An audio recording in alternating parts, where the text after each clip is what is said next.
रिमझिम बरसे पानी तोर याद आही रानी,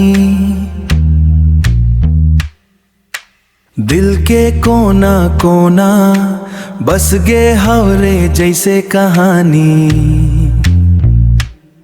और साथी आजा नजदीक मोर, तोर हंसी गुलाब कस लागे मोर सपना ला सजाए। के पगड़ी रास्ता माँ तोर संग मन मुस्काए, झूमर ताल माँ नाचे जोड़ी चांदनी रात सुहानी।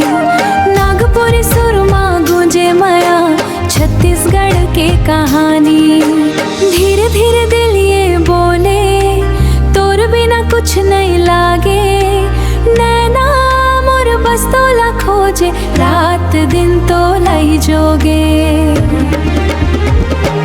ओ मोर रानी रे तोर माया दीवानी रे, दिल के धड़कन माँ बस गे तोर मीठी निशानी रे।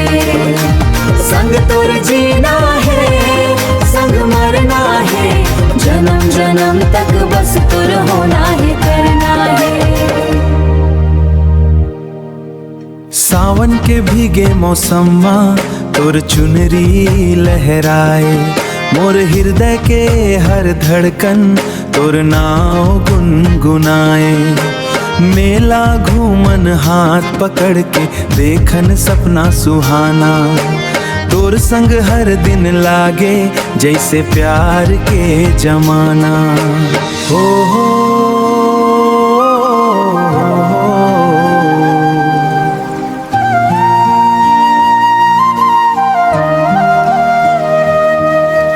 बांसुरी के मीठा तामा तोर सुर बस जावे, नदी किनारे बैठ के साथी दिल बात कह जावे। ओ मोर रानी रे तोर माया दीवानी रे, नागपुर गीत माँ नाचे दिल सी जी के माया सुहानी रे।